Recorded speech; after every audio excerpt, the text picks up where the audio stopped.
নামাজ বেহেশতের চাবি এমন সস্তা প্রতিশ্রুতি কোরআনে আল্লাহ দেননি। ধরুন এখন তুমুল বিতর্ক চলছে, নামাজ মসজিদে গিয়ে জামাতে পড়তে হবে কিনা।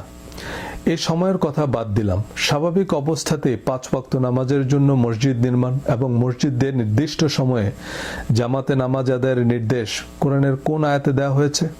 কোরআনে দোয়া বা প্রার্থনার কথা আছে, কিন্তু আল্লাহ এই দোয়া বা প্রার্থনার কোনো সুনির্দিষ্ট নিয়ম, অন্তত যা আমরা নামাজ নামে জানি, তা নির্ধারিত করে দেননি।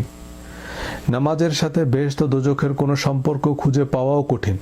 নামাজ সময় মতো না পড়লে দোজখে যাবে এমন ধারণা কিছু প্রচলিত হাদিস থেকে পাওয়া যায়, যার বেশিরভাগই সর্বসম্মতিক্রমে জাল হাদিস। কোরআন থেকে এই মর্মে কেবল সূরা মুদ্দাসিরের 42 এবং 43 নং আয়াতে বলা হয়েছে, মা সালাকাকুম ফি সাকারা। তাদেরকে জিজ্ঞেস করা হবে, কিসে তোমাদেরকে জাহান্নামে প্রবেশ করালো? ক্বালু লাম নাকু মিনাল মুসাল্লিন। তারা বলবে, আমরা মুসাল্লি ছিলাম না। যদিও কোরআনে মুসাল্লি দ্বারা শুধু নামাজই বোঝায় না, এর অর্থ অনেক ব্যাপক। But don't stop here, keep reading. আমরা অভাবগ্রস্তকে খাদ্য দান করতাম না, আমরা অনর্থক আলাপকারীদের সাথে মগ্ন থাকতাম। এ সূরায় আল্লাহ কিছু কমান্ডমেন্ট নিয়ে কথা বলেছেন, যেমন অধিক পাওয়ার আশায় দান করো না, তোমার রবের জন্য ধৈর্য ধারণ করো, আমি তাকে দিয়েছি অঢেল সম্পদ, তারপরও সে আকাঙ্ক্ষা করে আমি তাকে আরো বাড়িয়ে দিই। এনিওয়ে, এখানে জাহান্নামে যাওয়ার একটি কারণ যদি আমরা ধরে নিই নামাজ না পড়া, তবে দ্বিতীয় কারণ অভাবগ্রস্তকে খাবার না দেয়া, তৃতীয় কারণ বেহুদা আলাপ বা আনপ্রোডাক্টিভ আলাপে মগ্ন থাকা। তার মানে দ্বিতীয় তৃতীয় কারণও নামাজের সমান গুরুত্ব পাওয়া উচিত। এখন এই অভাবগ্রস্তকে খাবার না দেয়া বলতে কি বোঝানো হয়েছে, বা অনর্থক আলাপে মগ্ন থাকার অর্থ উদ্ধারের জন্য কি আপনার মদিনা ইউনিভার্সিটিতে পড়া লাগবে? নামাজ ফরজ, কিন্তু অভাবীকে খাবার দেয়া তো ফরজ বলছেন না। অনর্থক আলাপে মগ্ন থাকা তো হারাম না। বলছেন না বললে ভুল হবে, অনেক বিজ্ঞ আলেমরা বলছেন, কিন্তু এগুলো আমরা মাথায় নেই না, শেয়ার করি না, এসবকে ধর্মের আলোচনা মনে করি না। দিন শেষে আমরা মাথায় নেই কি আমল করলে 70,000 ফেরেশতা দোয়া করবে, রুটি বানানো মুস্তাজাবুদ দাওয়া হয়ে যাবেন, কোন দোয়া পড়লে করোনা ভাইরাসে আক্রান্ত হবেন না, হলেও মারা যাবেন না, মারা গেলেও শহীদি মর্যাদা পাবেন। সূরা মাউন সবার খুব পরিচিত সূরা। ফাযালিকাল্লাযী ইয়াদউল ইয়াতীম, যারা ইয়াতীমকে রূঢ়ভাবে তাড়িয়ে দেয়। ওয়ালা ইয়াহুদ্দু আলা তুআমিল মিসকিন, যারা দরিদ্রকে খাদ্য দানে উৎসাহ দেয় না। ফাওয়াইলুল লিল মুসাল্লিন, অতএব সেসব মুসাল্লিদের জন্য জাহান্নামের দুঃসংবাদ। কোনো হারাম মাকরু নাই, স্ট্রেট জাহান্নাম। দরিদ্রকে খাবার না দেওয়ার সাথে এই দুর্যোগের কি সম্পর্ক, তাতে আসছি একটু পরে।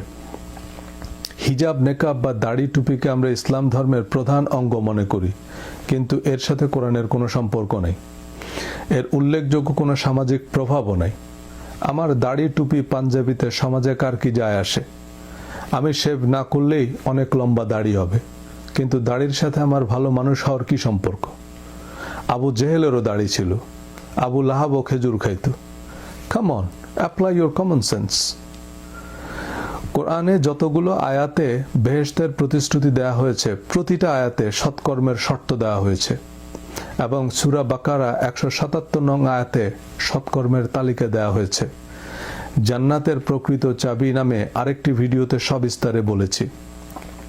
ওয়া আতাল মালা আলা হুব্বিহি and gives wealth in spite of love for it, যারা তাদের সম্পদ থেকে দান করে। কখন? কোটিপতি হলে না, যখন তোমরা সম্পদকে খুব ভালোবাসো তখনও, মানে দরিদ্র অবস্থা সত্ত্বেও। কোন কোন মসজিদে বা দরগায় দান করবেন আল্লাহ বলে দিচ্ছেন।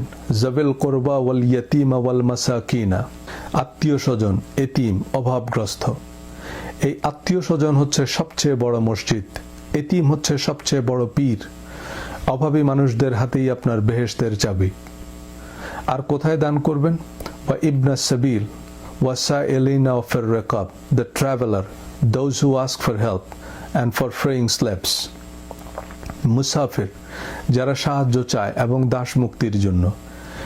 এই যে বিশ্বব্যাপী আকস্মিক লকডাউনের কারণে কত ট্রাভেলার আপনার শহরে আটকা পড়েছে, তাদের অবস্থাটা একবার ভাবুন। আপনি সাহায্য না করলে এরা কার কাছে যাবে? এই আয়াতে সিয়াম বা রোজার উল্লেখ নেই, এমনকি হজের কথা নাই এই লিস্টে, কিন্তু সৎকর্মের তালিকায় আছে অল মৌফুনা বিআহদিহিম ইযা আহাদু, এবং যারা প্রতিশ্রুতি রক্ষা করে যখন কোনো প্রতিশ্রুতি দেয়। ওয়াস-সাবিরিনা ফিল বাসায়ে ওয়াদ-দাররায়ে ওয়া হিনাল বাসে, এবং দারিদ্র্যে, সংকটে, সংগ্রামে যারা ধৈর্য হারায় না।